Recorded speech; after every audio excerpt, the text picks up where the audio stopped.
Hello అండి, last వీడియోలో చెప్పాను కదా ఎయిర్పోర్ట్కి అయితే వచ్చేసామని. మేమైతే ఎయిర్పోర్ట్కి వచ్చేసి లోపలికి అయితే వెళ్ళిపోయామండి. ఇదంతా కూడా ఎయిర్పోర్టే. ఇప్పుడంటే షార్ట్ కాబట్టి షార్ట్గా పెట్టేస్తున్నానండి. ఇదంతా కూడా మీకు డీటెయిల్గా లాంగ్ వీడియోలు పెడతాను. ఇంకా మేమైతే చెక్ ఇన్ అయ్యి లోపలికి వెళ్ళిపోతున్నాము. నేనైతే ఇది 6th టైం అండి ఫ్లైట్ ఎక్కడం. ఫస్ట్ టైం ఎక్కినప్పుడైతే నాకైతే చాలా ఎక్సైట్మెంట్గా ఉండింది. తర్వాత అంతగా లేదనుకోండి. కానీ ఇప్పుడు మళ్ళీ గోవా వెళ్తున్నాం కదా, అందుకని చెప్పేసి కొంచెం ఎగ్జైట్మెంట్గా అయితే ఉంది. ఇదేనండి మా ఫ్లైట్లోకి అయితే వెళ్ళిపోతున్నాము. ఫస్ట్ అయితే పిల్లలు వెళ్ళిపోయారు. తర్వాత మేము కూడా నిదానంగా వెళ్ళి మొత్తం అన్నీ కూడా సీట్స్ చూసుకొని బిల్స్ అవి పెట్టేసుకొని కూర్చున్నామండి. ఒకసారి మీకు కూడా వ్యూ చూపించేస్తాను. అంటే ఇంకా స్టార్ట్ అవ్వలేదనుకోండి ఫ్లైట్. ఇంకా మేమైతే గోవాకి స్టార్ట్ అయిపోతున్నాం. ఇంకా ఇక్కడ ఎయిర్ హోస్టెస్ అయితే మొత్తం అన్నీ కూడా ఇన్స్ట్రక్షన్స్ చెప్తుందండి. ఫ్లైట్ ఎక్కగానే మొత్తం అన్నీ కూడా చెప్తారు కదండి. ఆక్సిజన్ మాస్క్ గురించి, ఇంకా ఓపెన్ డోర్స్ గురించి, మొత్తం అంతా సీట్ బెల్ట్స్ గురించి చెప్తున్నారనమాట.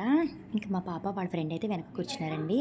మా బాబు ఒక్కడే ముందు కూర్చున్నాడు అనమాట. ఇంకా ఫ్లైట్ అయితే స్టార్ట్ అయిపోయింది. కొద్దిసేపు మాటలు చెప్పి ఇదిగోనండి ఫ్లైట్ అయితే ఇప్పుడే ల్యాండ్ అవుతుంది. ఇంకా అందరు కూడా దిగుతున్నారు. మేమైతే నిదానంగా ప్రశాంతంగా దిగుతున్నామన్నమాట. లీలా గారు అయితే ముందే బయటకు వచ్చేసారండి. నేనైతే వీడియో తీసుకుంటూ ప్రశాంతంగా వస్తున్నాను అనమాట. ఫ్లైట్ ఎక్కినప్పుడు ఏమనిపించలేదు కానీ అండి, గోవాలో దిగగానే అసలు గోవా వైబ్స్ వచ్చేసినాయి అని అనిపించింది. క్లైమేట్ అయితే అంత బాగుందండి. ఇంకా హోటల్కి అయితే వెళ్ళిపోతున్నాము. క్యాబ్ కూడా వచ్చేసిందంట, బయట వెయిట్ చేస్తుందన్నారు. ఇంకా మేమైతే స్టార్ట్ అయిపోయామండి.